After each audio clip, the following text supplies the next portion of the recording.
The more you reveal your pain, the more people may want to hurt you. Although it does not always happen, it is common for some people to take pleasure in seeing you suffer or even contribute to it happening or worsening. This behavior of sadism and envy unfortunately is present in many and can indeed hinder your personal growth in various fields of life, be it at work, in a circle of friends, or even in the family. Therefore, learning not to show your weak point can end up becoming your strong point. Imagine yourself as a tree in the midst of a storm. The leaves may flutter, and the branches may sway, but the trunk remains solid, deeply rooted in the earth. This is the portrait of silent resilience that we are going to teach. Here, we will talk about how you can be even stronger if you show that you are not easily affected by external and internal issues, where each challenge teaches you to be like the tree. By acting as if nothing bothers you, you are not denying the storm but choosing not to let the rain soak you and the wind knock you down. You will be learning to be the master of your own fate, firm, strong, and serene in a sea of chaos. In this video, we will talk about 18 Stoic principles of Epictetus, a great and renowned philosopher you have probably already heard of. In addition, I invite you to self-knowledge, where strength does not come from the noise of thunder but from the silence of the light that illuminates the path. Therefore, in the next few minutes, focus on the content and not on daily distractions. Let's go. Principle number 1, listen twice as much as you speak. Have you ever thought about why nature gave us 2 ears but only 1 mouth? According to Epictetus, there is no error or coincidence in this but rather a clear purpose behind this reality, not to fall in love with our voice. As much as we are called to fall in love with the voice of others, it is by learning from others that we advance in life, not by repeating our own speech over and over again. So, from today, start paying more attention to what people around you say and less to what you have been upholding until now. Principle number 2, always expect the worst. One of the biggest causes of anxiety and its devastating consequences is believing that unfavorable circumstances are waiting for us in the future. We fear that our children will abandon their studies, that we will be fired from work, that our spouse will confess to us that they have been having an affair with someone else and ask us for a divorce, or that something else bad will happen to us, such as going bankrupt. The problem is that one day we fear one of these problems, and the next day another, and another. The path of life, in addition to reserving good and happy parts for us, also reserves a handful of problems that are inevitable. Therefore, we live in permanent stress caused by different stimuli each day. This is where Epictetus comes into the picture, as his proposal is as drastic as it is effective. He says, think that all these things you fear so much have already happened. So what could be worse? In this way, your spirit will develop coping strategies to move forward with your head held high. Principle number 3, prepare to fail because it is the only way to progress. We do the impossible so that we are not considered fools, but Epictetus has another view on this. According to his philosophy, one of the best things that can happen to you is to be considered a fool, as this is the way for you to really improve professionally and personally. The Stoic philosopher reminds us that overcoming is not the product of a spontaneous reaction but rather the result of a long path of trial and error. For it is through error that we can polish what distances us from excellence. Principle number 4, be aware of the dangers of fortune. This wealth that we desire brings with it a stigma from which few people can free themselves. It's not just about the people who will emerge from nowhere to benefit from our fortune, like by pretending a friendship they don't feel for us. Money has the ability to transform people, and not necessarily for the better. Once we are possessors of this highly coveted resource, we come to have something that until then we did not know we had. It is from that moment that our spirit may begin to poison itself in the face of the loss of moral values.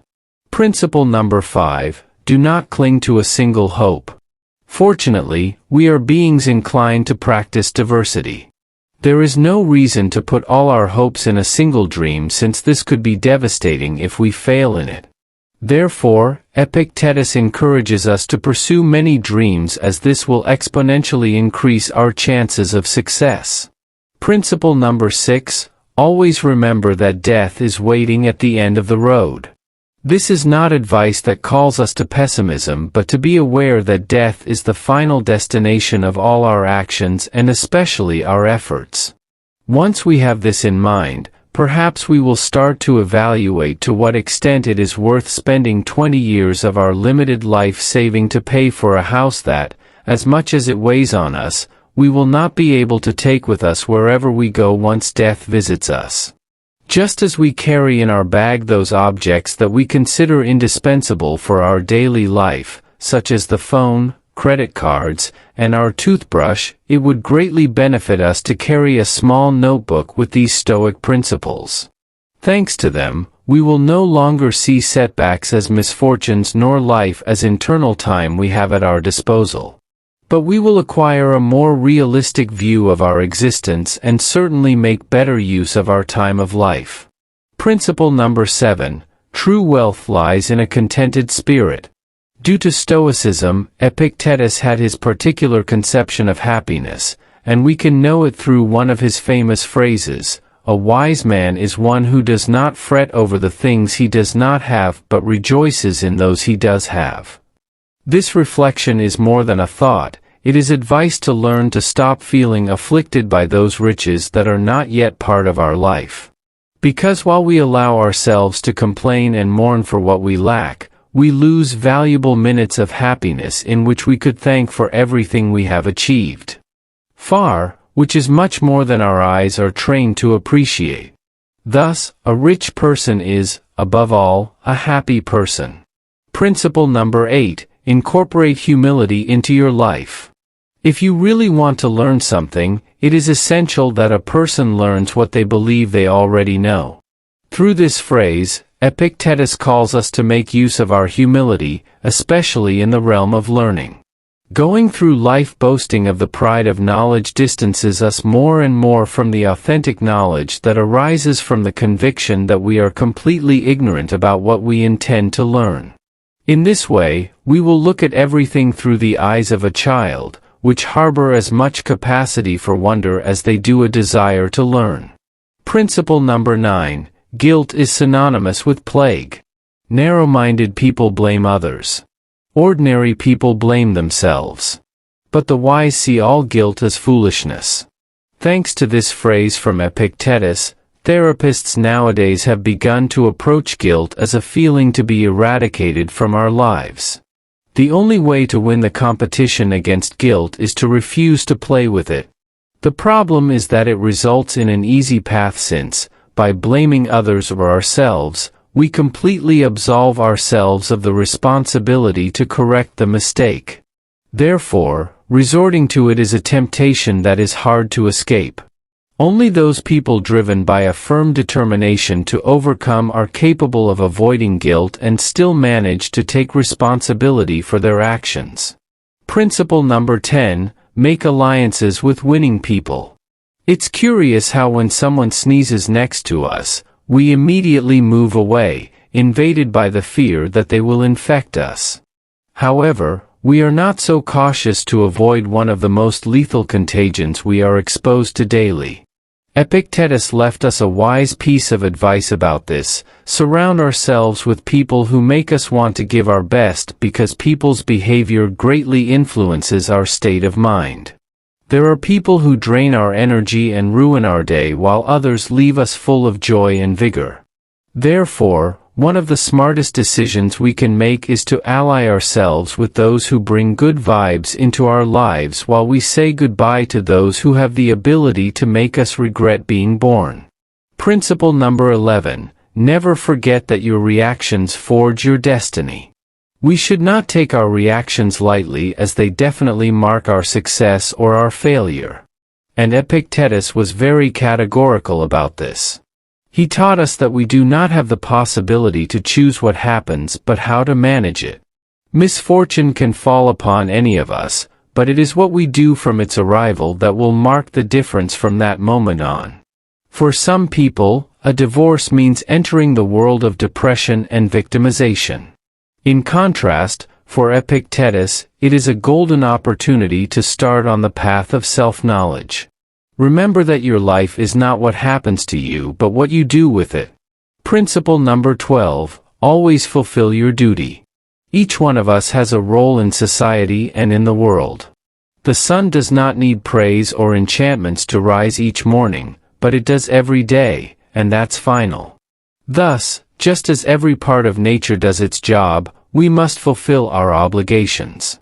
If we are waiting for praise or praise to do our work, we are failing both the environment to which we belong and ourselves. If we know what our task is and are aware that other people depend on it, it is our moral duty to carry it out without waiting for anyone to remind us. Principle number 13, do not hate those who hate you, simply ignore them. You are much bigger and completely superior to the one who criticizes, despises, and discriminates against you. Therefore, do not waste your precious time hating that person, as they do not even deserve to be present in your thoughts. We are encouraged not to fear people who harm you, as that noise represents a regrettable attempt to damage you. So, ignore it and become immune to it. Principle number 14, bet on simplicity. Why live in frugality if nowadays we have the possibility to surround ourselves with all kinds of luxuries? The answer is much simpler and more logical than you think. Because wealth does not maintain itself but requires commitment and a lot of daily energy to be able to preserve this system of luxuries and wealth. In contrast, when we opt for a simple lifestyle, we stop being surrounded by the pressure of having to meet the due dates of bills, loans, and credit cards. Principle number 15, when you allow the comments and attitudes of others to bother you, you are handing over control of your life. Any person capable of making you angry becomes your master. However, that person can only make you angry when you allow yourself to be disturbed by them. Epictetus makes us understand that there are many keys within us, and some lead us to happiness while others lead us directly to emotional ruin. And it is precisely this last key that we hand over to those who make us angry. The solution to this problem is to put up a barrier that prevents us from being affected by the attitudes of others, because definitely each one is the owner of what they say and also of what they decide to listen to. Principle number 16, friendship is above wealth. True wealth is genuine friends, as they will be there to support us if one day our material fortune dissipates. Therefore, dedicate yourself to cultivating true friendships, and you will be making a very profitable long-term investment. Principle number 17, always extract the benefit from things. Whatever happens, it is up to you to take advantage of it or not. These were the words of Epictetus. As you can see, it is not about having the option to take the good out of adversity, but that doing so is our duty. As long as there is intelligence in you, there will be the ability to realize the advantages you can take from the situation that has struck you. Imagine that one day you arrive at work to find out you will be fired.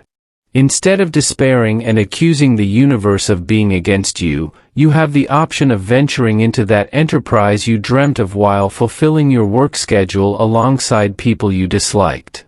Therefore, always try to look for the positive in a situation, as this movement added up throughout your life will certainly take you further than just lamenting.